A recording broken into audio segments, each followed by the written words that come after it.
So how do we ensure that our team is focused on the right things so that they're making an impact and seeing that reflected in the business success?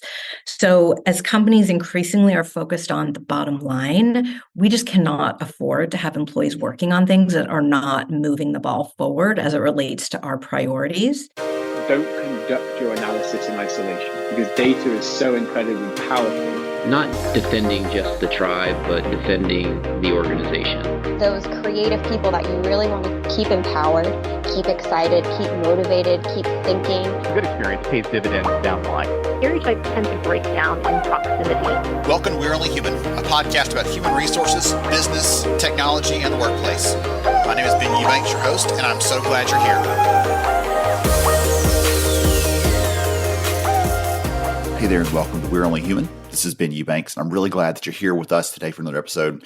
Today, we're going to do what we normally do after some of our live streams, and we're going to replay one of the great conversations there with one of our attendees, Michelle Pulido from Rothy's. She's going to talk to us about how they prioritize connecting with their people, and Michelle was introduced to us by our friends over at Goody.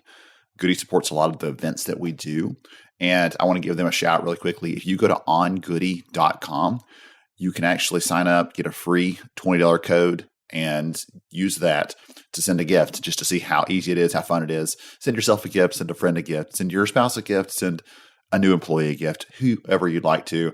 And a lot of companies like Rothy's are using it for their employees or existing staff to send gifts. They're using it for onboarding purposes. The companies that we're talking to are using it for rewarding people for doing good work. Just lots of different ways to leverage that. And what I love about it, and what we keep hearing from a lot of these people we're interviewing that are customers of theirs, is they get a chance to send that credit, and you get, as a recipient, to apply it to a thing you care most about. So I don't love coffee, if you know me, but I do love ice cream. So if I had a choice, I'd pick something on the ice cream spectrum, not the coffee spectrum.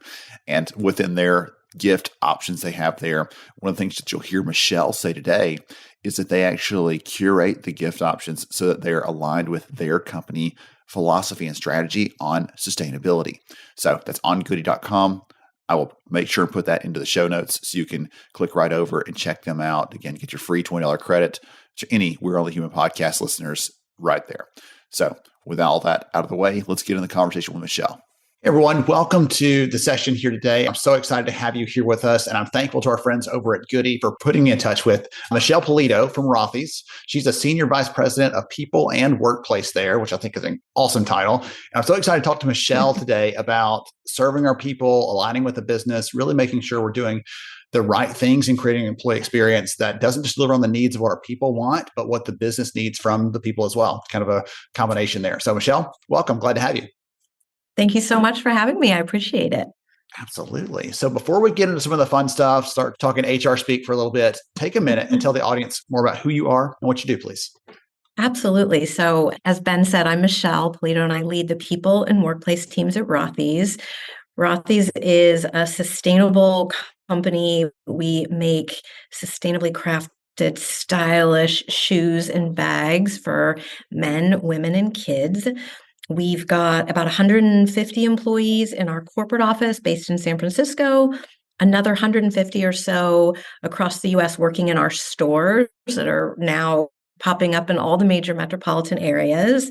And then we also have about 600 employees in our wholly owned factory in China, where we make all of our products. And as the head of people and workplace, I'm responsible for really designing and implementing the talent strategy in support of our business priorities, and then executing that across all the key HR functions, right? Everything from talent acquisition to talent management, employee experience, and people operations. And then also the workplace team, which is responsible for all of our physical workspaces as well as events. I've been practicing HR for almost 30 years, which makes me sound really old. I don't feel that old. And I've worked at companies of all sizes, literally from the largest at Walmart to mid-sized and startup companies. And what I have found is that my sweet spot and where I really feel like I can make an impact is in small and scaling companies, really helping build that people strategy and foundation to help a company grow. And so I'm thrilled to be at Rothy's, and I've been here for about 5 years. Oh, that is so wonderful. I love all the combination of everything you share there, from the developing the strategy, which in some cases seems like the hard part, but actually making people do the things is the hard part. Usually behavior change is the hard part of what we do day to day. And the physical workplaces and events piece of your job too. I hope to get to that in a little bit in the conversation, because I'd be curious to know more about that aspect. So when it comes to employee experience, you covered a lot of things in the work you do, and even in the types of workers and the type of work your people do is very varied. So what is your biggest priority when it comes to employee experience and serving the team at Rothy's? Yeah, so there's a couple things, but first and foremost, it's really making sure that we are connecting and aligning the employee experience with business priorities. So how do we ensure that our team is focused on the right things so that they're making an impact and seeing that reflected in the business success?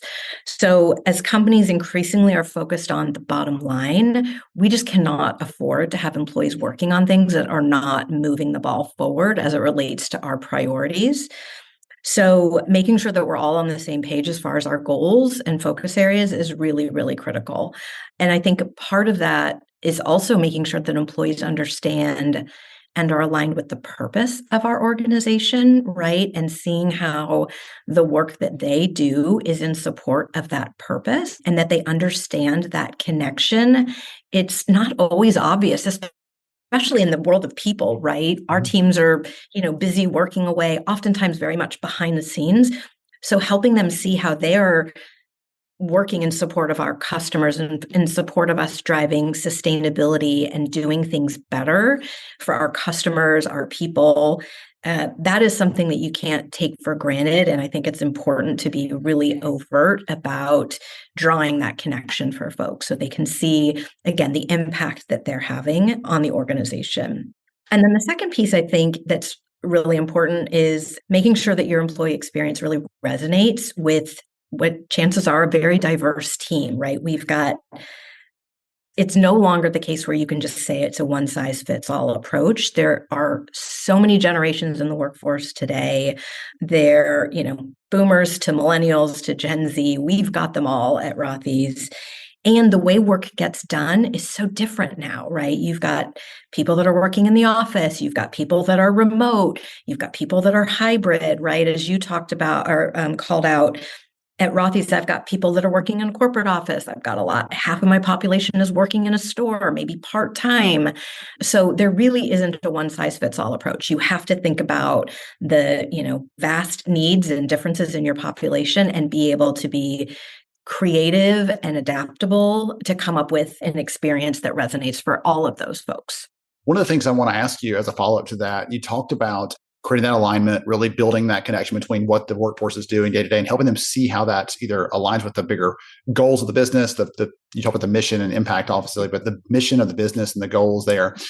Is that through like communications? Is that through making sure their managers are equipped to have those conversations? Is that through put it up on the bulletin board in the office and everybody's good to go? Like obviously you have people in all these different types of work they're doing, from frontline workers to the office to everything in between, even your team over doing manufacturing work in China, right? So how do you get them to understand that? Because I hear people say that, and you're like, how do we make that leap from that's a good thing to do to here's how you make it practically work for everybody else? It's all of the things you just described, Ben. Okay. Yes. And I remind my team, I remind my fellow executives, right? If you feel like you are a broken record, chances are you probably could still communicate it a little bit more. So it is at every opportunity, how are you communicating that, right? In every all hands meeting, in every touch base with your team, as you're reviewing your goals and priorities and working through that with each team member, how are you drawing that connection? I think especially important in the people world, right? Again, we sometimes fall into this trap of like, we're just about the people, but we're really about enabling the business to achieve its goals, right? So how do we design programs and processes? How do we hire the right talent and develop people to achieve these goals and in support of the priorities? So you really have to do it at every turn, and you should feel like a broken record, right? I want everybody on my team to be able to cite, here are the 3 key business priorities that Rothy's has this year, and here's where my work makes the biggest impact, right? So it's making sure that there is that alignment and that connection. And again, doing that in your team meetings, in your all hands meetings, when you're reviewing your goals and objectives, when you're having your touch bases. it has to just be kind of part of the daily conversation, I find. I appreciate you diving into that a little bit deeper, because one of the things we found in our research recently is that employers who have a very highly effective approach to managing performance of their teams are more likely to say, we talk about what we're trying to do as a company and how that person fits in, just like you just shared. So there's a great alignment there. And the companies who are more ineffective don't do that nearly as often. So I can't say that causes all that, but I definitely believe, and especially hearing you talk about this, it feels like there's a real connection there. Absolutely. And I think you just can't take it for granted. And I think especially as a leader, right, you're in different conversations than your team is in. And so you can't assume that they're hearing the same messages unless you are explicitly sharing them. So we actually, as a leadership team, when we have our monthly results, we all say, okay, now we are responsible, each of us, for sharing these results with our teams, right? So it kind of makes sure that we're all on the same page in terms of getting that information and updates out to our teams, and making sure that we all of our teams, whether you're in a back of the house function or you're, front and center interacting with customers, but we're all hearing the same information. All right. So one of the things I want to ask you about, we've heard some great ideas on like the strategy and the big picture stuff so far. I want to take it kind of tactical for a minute. And one of the stats, same research I mentioned a minute ago, one of the stats that we found in that was really intriguing to me is companies that see ROI from their employee experience investments are those that are doing things more frequently. So reinforcing more frequent touch bases with their people, more frequent one-on-ones, more frequent recognition moments, things like that. And I'd love to hear from you. What value do you think things like recognition bring in terms of outcomes in the workplace? Absolutely. I mean, I think there's no question that most of us feel really good when we understand and are appreciated for the work and the impact that we're having, right? We want to, I think in our employee survey data, we've consistently seen recognition as one of the most important factors for people feeling engaged at the company. That said, I think that not everybody wants to be recognized the same way. And so I think it's important to, one, make sure that you are consistently recognizing and appreciating people. And we know that those who are recognized more often and receive that consistent recognition are more likely to be engaged, which means they're more likely to stay with your organization. They're more likely to be amongst the most productive members of your team as a result of that engagement. But again, recognizing that it's not a one-size-fits-all approach and not everybody wants to be recognized the same way. And so that means that you have got to do the work to understand what's important for your people. And remember that. As an example, I've got somebody on my team who would be mortified if I called her out in an all hands meeting to share kudos, right? She would, that would work absolutely against me. And she would say, I can't believe you don't know me, and know that I would be mortified that you did that. But if I called her out in a team meeting or with my leads, or even just send her a direct note, that is something that will resonate with her, right? That is what's going to make her feel seen and appreciated for the work and the effort that she put forth. So I wouldn't know that if I didn't ask. And again, you can't assume that everybody wants to be appreciated the same way or recognized the same way. And so that's important for any people manager to understand the motivations and the preferences of their teams, and make sure that they're incorporating that into, all of their interactions and how they recognize and appreciate folks. I love the practical lens on that one, because there's probably adjusts over time too, basically, as well, like knowing your people. Because at one point I just want to fly under the radar. No one needs to look at me. Let just need to do my work, and I don't need any extra attention. Okay, I've got enough. And other times, when I was recruiting or doing more visible, I'm like, hey, sure, call that out, because I know that was a key part of this thing being successful. And so knowing your people and making sure when we're talking to our managers and enabling them, you have to know your people. We can't know them for you. Okay. Don't ask me what my wife wants for a birthday gift. I need to know my wife wants her birthday gift. Okay. And so the same kind of thing applies there. That's right. That's right. I think it doesn't take a lot, right? It's one of the fun things that we do here as part of our onboarding process is it's just like a get to know you kind of questionnaire, and the employee and the manager fills it out. So as the manager, I understand your motivations, what's important to you, both within the job as well as outside of the job. And then you also, as a manager, get to share with the new employee, here's how I operate as a leader, right? Here's sort of what you need to know about me. Sometimes people refer to it as kind of like your user manual. So it's a great way to just kind of uncover some of these things, which, might surprise you and maybe, different than what you assumed as far as what somebody's motivations or preferences are.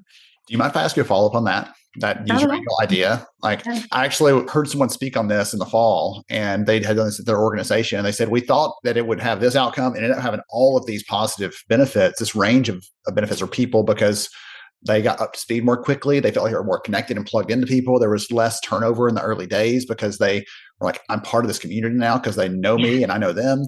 What does that look like practically? So you said it's kind of just a questionnaire, a couple questions on what makes you tick at work, what kind of work you like to do, what sort of things are in there? Exactly. I mean, it's like some really straightforward things that you might feel silly asking, or they might be things that you might have asked in the interview process. But guess what? Like, it's a little different once you're actually in Yes. the organization. Now you're in the fence. Now you really mean it. Now you might answer those questions differently. So it is really just like some very basics, like what makes you tick? What are your stress behaviors, right? How can I support you when you are stressed out? How do you like to be recognized? So again, a very basic, direct question. That is all you need to ask. And when we have new leaders come on board, we take it another level, right? Because to your point, Ben, it's all about how do you accelerate that onboarding learning, right? This is stuff that you might be able to find out within the first 90 days in a typical scenario, but like, why do we want to wait that long? Like, what if we could really kind of put that on speed dial and get through some of that much more quickly? And so we have these questionnaires that are for everybody as they're onboarding within the organization. But then also when we have a new leader coming on board, we do a little bit more of a intense process to uncover some of this stuff, right? To get with the team and understand what is the team looking for in this new leader? And then what do you know about this new leader? What would you like to know, right? All the questions you want to ask that maybe you would take a while for you to get the courage up to ask them, like, let's just surface that in the first weeks and then give the leader an opportunity to kind of digest that information and come back and respond to it to the broader employee population. So it's all about accelerating that learning and not letting it happen organically, but just being more intentional about it. I like that leader perspective of that too. Like, I'm asking for a friend. No, actually, we all want to know this, right? Exactly. One of the things that we used to do is we were bringing a new leader in. After we'd had the technical sort of interview with them and made sure they knew the things they needed to know in order to operate in the business, we had them come back and meet with the team that was working with them and let them get a feel for what they're like, how do they lead? And they would ask those kind of questions like, what is your management style? How do you like to get information? If you're stressed, what would I expect to see from you? Kind of what you're talking about here. And let them get a feel for, is this a person that I feel like I could work alongside and work for that would make me happy day to day? Or, wow, I don't think that's going to work out very well. And so we let them feel that piece of it. Man, I really like that. That's a neat. You get a very different perspective, right? There's a lot of value, I think, in understanding from the team's perspective, how would this new leader work with us? Mm-hmm. Okay. All right. I want to ask like 15 more follow-ups from that, but I have to kind of keep us on time. So I have one more kind of big question I want to ask you before we wrap up here. And it's just kind of broad. So we've talked through a couple things that you've seen be effective in your experience, right? You've run teams, you've led HR, you've been in organizations large and small, all these different industries, and you've seen some different things be effective. What advice would you give to all of our friends here listening and all of these HR leaders who are trying to get this stuff done every day, trying to create their own positive employee experience? Anything that you'd give them in terms of practical advice or wisdom or, here tips in the trenches, whatever you want to call it, based on your own experiences that might help them out? Yeah, I think first and foremost, kind of going back to the priorities, make sure you're connecting with your CEO and executive team to understand what are their biggest pain points, what are their biggest concerns, and how can you and the people team that you support, how can you help them with those things, right? That is where you will get the most support, the most buy-in, right? Is if you are in lockstep with your leadership team and what they're trying to accomplish, right? So it goes back to making sure your priorities are their priorities and that their priorities are your priorities. I think that the second piece, again, is just understanding what motivates your team and how do they want to be recognized, right? And then taking that information and putting it to use, maintaining that flexibility, offering, choices and options when you can. It's super, super important. And I think that, being responsive to your employee needs, but also helping them understand kind of the bigger business context is equally as important, right? So you have to do it with your leaders, you have to do it with your team members, and again, making sure that there's just no daylight between what you are working on and what the business priorities are. And I think just kind of, speaking to a little bit about the choice and the flexibility, when it comes to recognition, again, we talked about like not everybody wants the same things. One of the things I know we talked about our friends at Goody that brought us together. One of the reasons why we really love their platform is that it does give employees choice, right? Not everybody wants a company t-shirt or a hat. They want different things. And with the Goody platform, we're actually able to curate a little bit of a shop so that employees can choose, but that also those options and gifts that they're looking at also reflect our brand and some of the, sustainability, which is super important to us. Like it's reflected in those options. So again, we love that platform for that reason, is it really does kind of support that idea of choice while also reflecting the things that are important to us as an organization. And I think lets employees feel like, hey, Rothy's cares about me enough to give me a choice and not just say, hey, here's the company swag, take it or leave it. Yes. Wonderful. Excellent. Goodness. Okay. I've got some good takeaways, some good ideas from this. I know that everybody else out there listening has as well. So I'll just say thank you again, Michelle, for spending some time with us, for sharing your wisdom with us. I really appreciated your insight and your encouragement here. We can do some of these things probably better than we have. And you give us some good ideas on how to run that track. Thank you very much. Oh, you're so welcome. It was fun chatting with you. I appreciate you having me on. For sure. To everybody else out there, stay tuned for more good stuff coming right up. Thanks so much for joining us today. I can't wait to catch you next time. Until then, make sure you are recognizing the employee experience elements that drive your business forward. We'll catch you next time on We're Only Human. Thank you so much for joining me on the show today. I'm honored to have you as a listener. If you enjoyed this episode, please take 10 seconds to rate it at iTunes, Stitcher, or wherever you listen to your podcast. Also, if you know a friend that could benefit from today's conversation, please pass it their way. After all, a rising tide lifts all ships. To see show notes, sponsor information, and our full show archives, visit onlyhumanshow.com.